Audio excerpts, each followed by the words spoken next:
Hello friends, स्वागत है आज के इस वीडियो में। आज के इस वीडियो में हम डिस्कस करने वाले हैं एनसीईआरटी क्लास 6 की बुक हमारा आवास के इम्पोर्टेंट क्वेश्चंस को, जो कि इस बुक का लास्ट पार्ट होगा।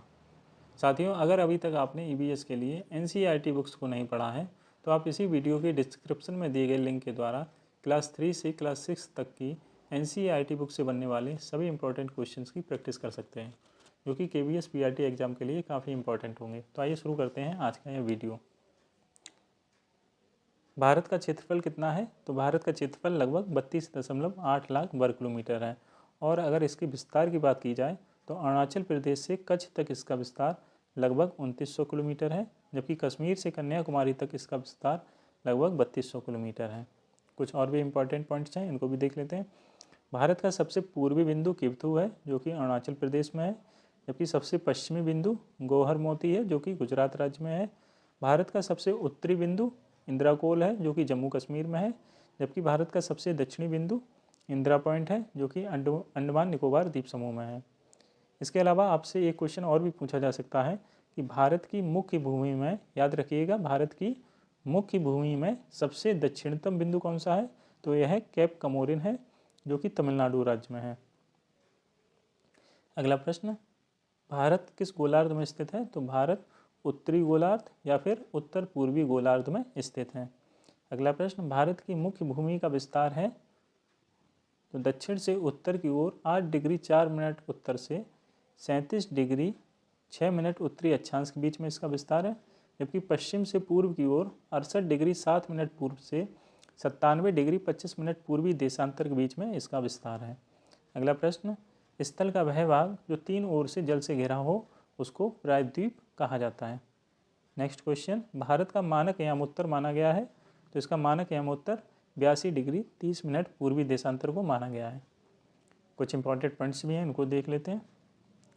गुजरात की अपेक्षा अरुणाचल प्रदेश में सूर्योदय लगभग 2 घंटे पहले होता है। यह क्वेश्चन सीटेट एग्जाम में भी पूछा जा चुका है, अर्थात गुजरात और अरुणाचल प्रदेश के बीच में 2 घंटे के समय का अंतर होता है। नेक्स्ट पॉइंट, संयुक्त राज्य अमेरिका में 7 जबकि कनाडा में 6 मानक समय अपनाए गए हैं। आप मुझे कमेंट सेक्शन में कमेंट करके बताइए कि रूस में कितने मानक समय अपनाए गए हैं। अगला प्रश्न, कितने देशों की स्थलीय सीमाएं भारत की सीमा से जुड़ी हैं? तो 7 देशों की स्थलीय सीमाएं भारत की सीमा से जुड़ी हुई हैं। ये कौन से देश हैं? पाकिस्तान, अफगानिस्तान, चीन, नेपाल, भूटान, म्यांमार व बांग्लादेश। आपसे प्रश्न पूछा जा सकता है, भारत के साथ सबसे लंबी स्थलीय सीमा वाला देश कौन सा है? तो यह बांग्लादेश है। जबकि सबसे छोटी स्थलीय सीमा वाला देश कौन सा है? तो यह अफगानिस्तान है। आपसे यह भी प्रश्न पूछा जा सकता है कि अफगानिस्तान और भारत के बीच की सीमा रेखा को किस नाम से जाना जाता है? तो इसको डूरंड रेखा के नाम से जाना जाता है। जबकि मैकमोहन रेखा चीन व भारत के बीच में है।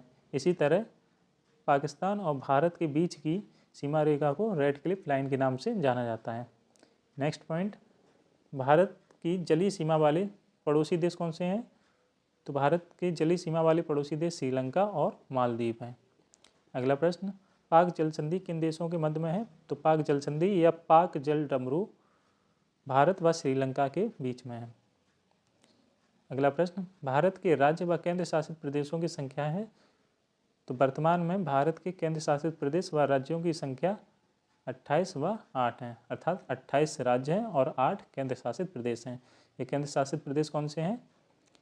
चंडीगढ़, अंडमान निकोबार, दादर नागर हवेली व दमनदीप। पहले दादर नागर हवेली और दमनदीप 2 अलग अलग केंद्र शासित प्रदेश थे, लेकिन हाल ही में इन दोनों केंद्र शासित प्रदेशों को जोड़कर एक नया केंद्र शासित प्रदेश बना दिया गया है। अगला, दिल्ली, लक्षद्वीप, पौंडीचेरी, जम्मू कश्मीर एवं लद्दाख। धारा 370 हटने के बाद में जम्मू कश्मीर और लद्दाख 2 नए केंद्र शासित प्रदेश भी बनाए गए हैं। इस तरह से वर्तमान में हमारे पास 8 केंद्र शासित प्रदेश हैं, जबकि कुल 28 राज्य हैं। अगला प्रश्न, राज्यों का निर्माण मुख्यतः हुआ है? तो राज्यों का निर्माण मुख्यतः भाषा के आधार पर हुआ है। अगला प्रश्न, क्षेत्रफल की दृष्टि से सबसे बड़ा राज्य और क्षेत्रफल की दृष्टि से सबसे छोटा राज्य कौन सा है? तो सबसे बड़ा राज्य राजस्थान है, जबकि सबसे छोटा राज्य गोवा है। अगला प्रश्न, हिमालय पर्वत को मुख्यतः कितनी समानांतर श्रृंखलाओं में बांटा गया है? तो इसको मुख्यतः 3 समानांतर श्रृंखलाओं में बांटा गया है। और ये कौन सी समानांतर श्रृंखलाएं हैं?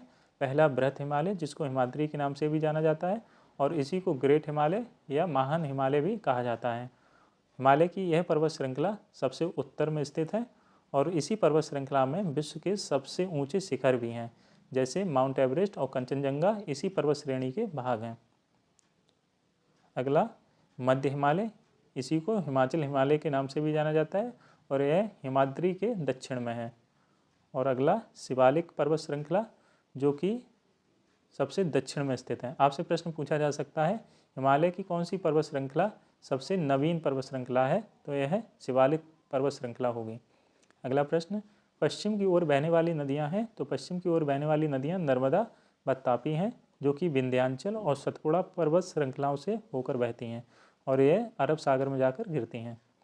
अगला प्रश्न, भारत के पश्चिमी घाट को किस नाम से जाना जाता है, तो इसको सह्याद्री के नाम से भी जाना जाता है। यह क्वेश्चन भी सीटेट एग्जाम में पूछा जा चुका है। अगला प्रश्न, विश्व का सबसे बड़ा डेल्टा है, तो विश्व का सबसे बड़ा डेल्टा सुंदरबन डेल्टा है जो कि बंगाल की खाड़ी में है। और सुंदरबन डेल्टा का निर्माण किन नदियों के द्वारा होता है, तो इसका निर्माण गंगा व ब्रह्मपुत्र नदियों के द्वारा होता है। सुंदरबन डेल्टा की आकृति कैसी है, तो यह त्रिभुजाकार है। अगला प्रश्न, जिस स्थान पर नदियां समुद्र में प्रवेश करती हैं या जिस स्थान पर नदियां समुद्र में जाकर मिलती हैं उस स्थान को क्या कहते हैं, तो उस स्थान को नदी का मुहाना कहा जाता है। अगला प्रश्न, पूर्व की ओर बहने वाली नदियां हैं, तो पूर्व की ओर बहने वाली नदियां महानदी, गोदावरी, कृष्णा, कावेरी आदि हैं और यह नदियां बंगाल की खाड़ी में जाकर गिरती हैं। अगला प्रश्न, प्रवाल या पॉलिप हैं, तो ये छोटे समुद्री जंतुओं के कंकाल हैं जो सैकड़ों वर्षों तक एक के ऊपर एक जमा होते रहते हैं और इन्हीं से फिर प्रवाल द्वीप का निर्माण होता है। लक्षद्वीप भी एक प्रवाल द्वीप का ही उदाहरण है। लक्षद्वीप कहाँ पर स्थित है, तो लक्षद्वीप अरब सागर में स्थित है। यह क्वेश्चन भी सीटेट एग्जाम में पूछा जा चुका है। जबकि अंडमान एवं निकोबार द्वीप समूह बंगाल की खाड़ी में स्थित हैं। अगला प्रश्न, एक विशाल सागरीय तरंग जो समुद्र तल पर भूकंप के कारण उत्पन्न होती है उसको क्या कहते हैं, तो उसी को सुनामी कहा जाता है। अगला प्रश्न, भारत के लगभग मध्य भाग से होकर गुजरने वाली अक्षांश रेखा है, तो यह कर्क रेखा है। इसी को ट्रॉपिक ऑफ कैंसर के नाम से भी जाना जाता है। और यह कितने डिग्री अक्षांश पर स्थित है, तो यह 23.5 डिग्री उत्तरी अक्षांश पर स्थित है। यह 23.5 डिग्री उत्तरी अक्षांश से होकर यह रेखा गुजरती है। आपसे यह भी प्रश्न पूछा जा सकता है कि कर्क रेखा भारत के कितने राज्यों से होकर गुजरती है, तो यह भारत के 8 राज्यों से होकर गुजरती है। आप चाहें तो इन 8 राज्यों के नाम लिख सकते हैं। यह कौन से हैं, तो यह राज्य हैं गुजरात, राजस्थान, मध्य प्रदेश, छत्तीसगढ़, झारखंड, पश्चिम बंगाल, त्रिपुरा व मिजोरम। अगला प्रश्न, वायुमंडल में दिन प्रतिदिन होने वाली परिवर्तन को क्या कहते हैं, तो इसी को मौसम कहा जाता है। नेक्स्ट क्वेश्चन, सामान्यतः भारत में प्रमुख मौसम हैं। क्लास 6 की NCERT हमारा आवास में भी 4 प्रकार की ऋतुएं ही बताई गई हैं। ये कौन सी ऋतुएं हैं, सर्दी जिसको शीत ऋतु भी कहते हैं, यह दिसंबर से फरवरी के महीने तक होती है। और ग्रीष्म ऋतु जिसको गर्मी भी बोलते हैं, यह मार्च से मई तक की होती है। वर्षा ऋतु जून से सितंबर तक का इसका समय होता है और यही दक्षिण पश्चिम मानसून का भी समय होता है।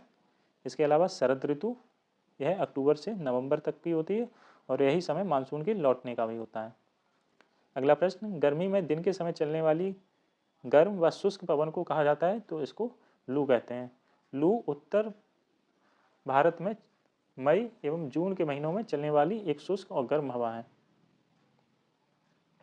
अगला प्रश्न, दक्षिण पश्चिम मानसून के समय पवनों का प्रवाह होता है, तो दक्षिण पश्चिम मानसून के समय पवनों का प्रवाह सागर से स्थल की ओर होता है। इंपॉर्टेंट पॉइंट्स भी देख लेते हैं। शरद ऋतु के दौरान अर्थात लौटते हुए मानसून के समय पवनें सागरीय भागों से बंगाल की खाड़ी की ओर बहती हैं।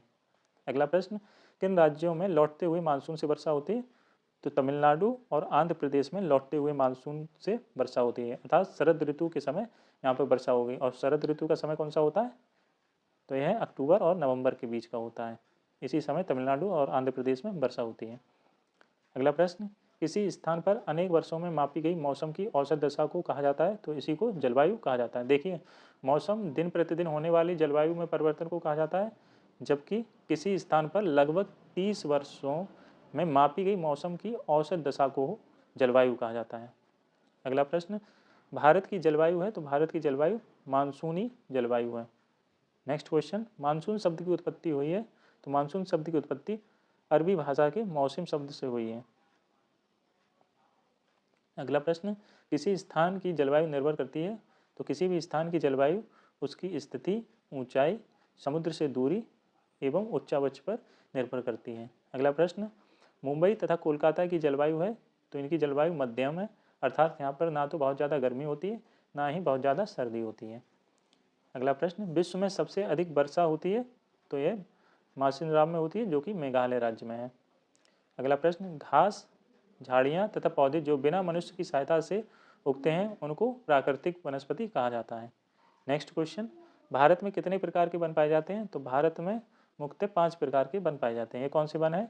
उष्ण कटिबंधीय सदाबहार वन जिनको वर्षा वन के नाम से भी जाना जाता है, उष्ण कटिबंधीय पतझड़ वन या उष्ण कटिबंधीय पर्णपाती वन जिनको मानसूनी वन भी कहा जाता है। आपसे प्रश्न पूछा भी जा सकता है, उष्ण कटिबंधीय पर्णपाती वनों को किस नाम से जाना जाता है तो इनको मानसूनी वन के नाम से भी जाना जाता है।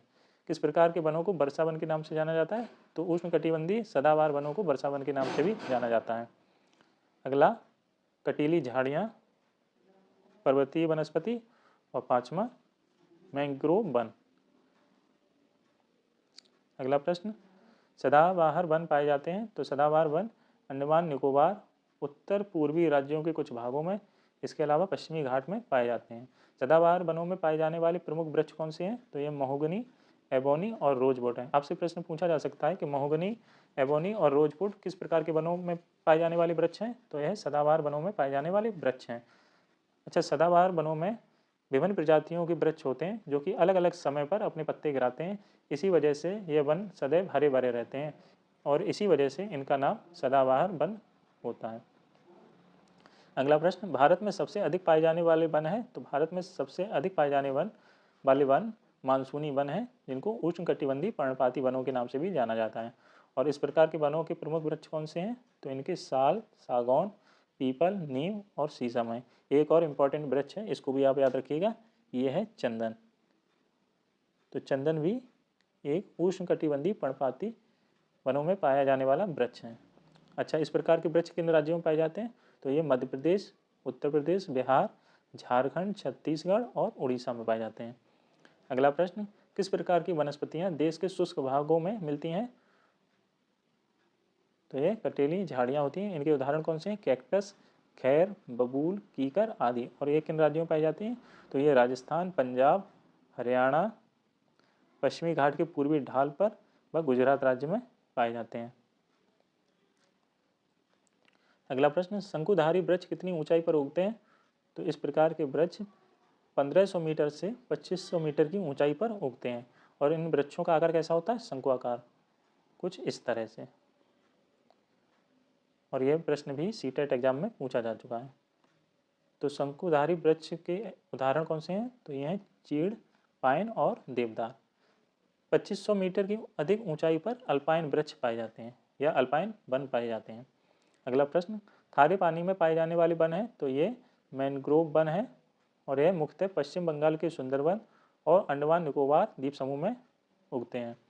सुंदरवन डेल्टा में सुंदरी नामक प्रजाति के वृक्ष अधिक संख्या में पाए जाते हैं, इसी वजह से इस डेल्टा का नाम सुंदरवन भी पड़ा है।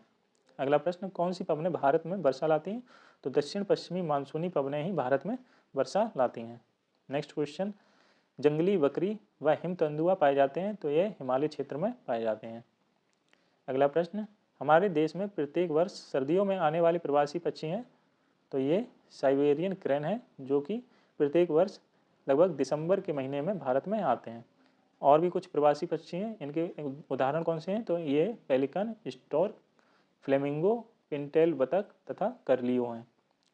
अगला प्रश्न, राष्ट्रीय पशु है तो राष्ट्रीय पशु बाघ है जिसका वैज्ञानिक नाम पैंथेरा टाइग्रिस है, जबकि राष्ट्रीय पक्षी मोर है जिसका वैज्ञानिक नाम पावो क्रिस्टेटस है। अगला प्रश्न, एशियाई शेरों का निवास है तो एशियाई शेरों का निवास गिरवन है जो कि गुजरात राज्य में है। नेक्स्ट क्वेश्चन, एक सींग वाला गैंडा तथा हाथी पाए जाते हैं तो ये असम के जंगलों में पाए जाते हैं।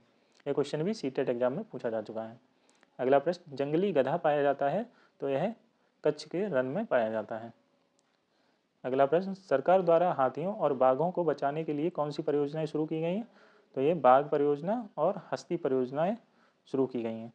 बाघ परियोजना कब शुरू की गई थी? तो बाघों के संरक्षण के लिए 1973 में बाघ परियोजना शुरू की गई थी। और आज के वीडियो का लास्ट प्रश्न, वन्य जीव सप्ताह मनाया जाता है? तो वन्य जीव सप्ताह अक्टूबर के प्रथम सप्ताह में मनाया जाता है। लगभग 2 अक्टूबर से 8 अक्टूबर के मध्य में वन्य जीव सप्ताह मनाया जाता है। तो इस तरह से आज का ये वीडियो यहीं समाप्त हुआ। मिलते हैं नेक्स्ट वीडियो में, तब तक के लिए नमस्कार।